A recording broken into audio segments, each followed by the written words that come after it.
उसके बाद जब वो पाकिस्तान आता है तो किसी बात पर उनका झगड़ा होता है और वो बाप को मारता है। अब सोशल मीडिया के ऊपर सबने देखा कि वो बहुत ज्यादा तशद्दुद करता है।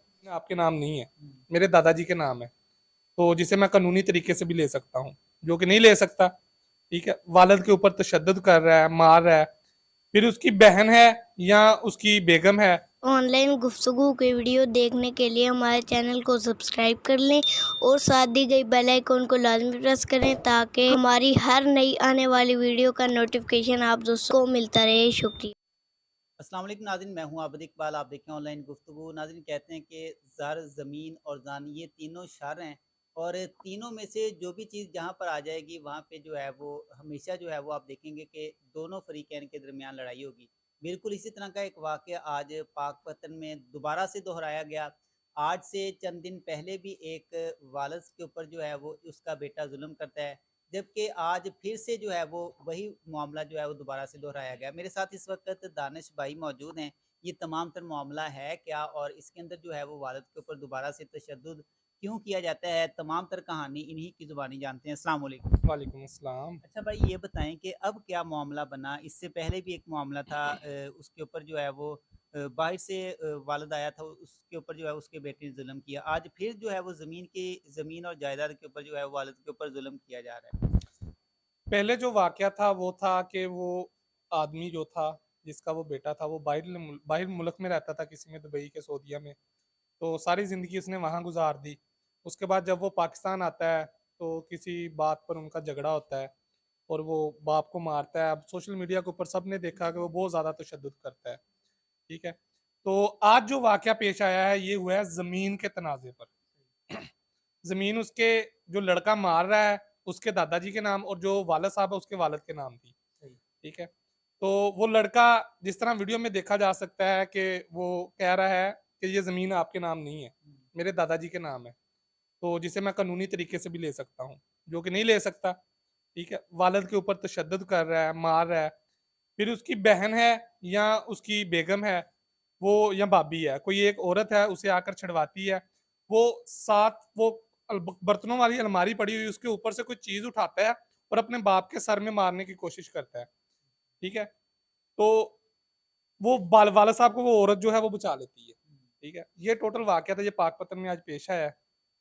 तो पिछला वाकया भी इसी तरह था, बेटे ने वालिद पर तशद्दुद किया और अब भी यही वाकया पेश आया है। अच्छा, आपने देखा होगा कि वालिदैन की कोशिश होती है कि बच्चों को ज़्यादा से ज़्यादा अच्छी तरबियत दी जाए। उनको पढ़ाई के लिए अगर वालिदैन खुद को भी बेचना चाहें तो वो कहते हैं कि हम अपना खुद को भी बेच के ना इनकी खुशी के लिए जो भी करना चाहें, इनको पढ़ाने के लिए या कुछ भी करना चाहें तो हम कर सकते हैं।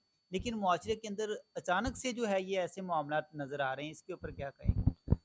अबे भाई, कहना क्या है इसके ऊपर के, वालिद की जो मोहब्बत होती है ना, ये दिखावे की नहीं होती।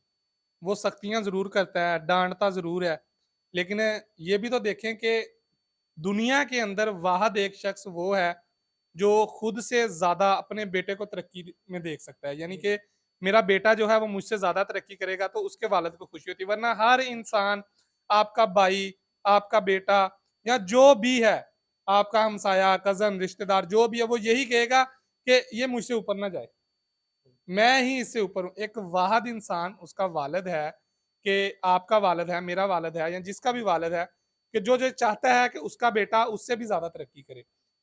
अब एक हॉस्पिटल के अंदर कोई चौकीदार है, वो काम करता है। ठीक है, वो चौकीदारा करता है, वो कभी भी नहीं चाहेगा कि मेरा बेटा भी कल को चौकीदारा करे। वो देखेगा कि फलां डॉक्टर को इतनी इज्जत मिल रही है, फलां बंदे को इतनी इज्जत मिल रही है, काश मेरा बेटा भी इतना पढ़े। और ये देखा है हमने, जब भी, जो भी, मिसाल के तौर पर अब ये, अभी ये रिजल्ट आया है रिसेंटली। ठीक है, जिसमें आपने देखा होगा कि जो बच्चे टॉप किए हैं, कोई जूस वाले का बेटा है, कोई मोची का बेटा है, तो ये वालदैन की मेहनत है ना, वालिद की मेहनत है ना। तो ये जो मारते हैं ना, तो इनको तो खुदा भी पूछेगा। तो खुदा ने तो पूछना ही है, दुनिया में ये अपना अंजाम भुगत कर जाएंगे। कि आज वो बहुत मशहूर वाकया है कि वो जो वालदैन को बेटे थे, बच्चे थे, वो किसी पहाड़ी इलाकों में फेंक आते थे, जिस तरह वो चीन में करते हैं कि बुजुर्ग जो होते हैं उनको उनको पहाड़ी से बांध कर नीचे फेंक देते हैं। ठीक है, तो वो ये बड़ा मशहूर वाकया है कि वो जब भी अपने वालिद को फेंकने जाता था तो वो यही, हर उसका वालिद यही कहता था कि उसको थोड़ा सा आगे फेंक कर आओ, यहाँ मैंने अपने बाप को फेंका था। इसी तरह जब उसका बेटा उसे फेंकने जाता है तो वो भी यही कहता है। यानी ये जो करोगे वो आपके सामने आएगा। दुनिया गोल है। अगर आज आप मार रहे हो अपने वालिद को, कल आपकी भी औलाद होगी। ठीक है, जायदाद का क्या है, वो भी तो हैं जो किराए पर बैठे हुए हैं। ठीक है, वो भी तो हैं जो एक वक्त के लिए आटे के लिए तरस रहे हैं। अगर वो एक कहावत और मुझे याद आ गई, मैं आपको सुनाता हूँ कि एक वालिद था, उसका बेटा भी इसी तरह उसे कहता होता था कि अब्बा जी तुसी साडे लिए कीता की सारी जिंदगी। ठीक है ना, सारी जिंदगी कीता की, सिर्फ एक सानू घर बनाता। ठीक है, तो उसके वालिद ने ना एक चिट्ठी लिखी। उसके वालिद, वो हमेशा वालिद को यही कहता था कि अब्बू जी आपने हमारे लिए किया क्या है।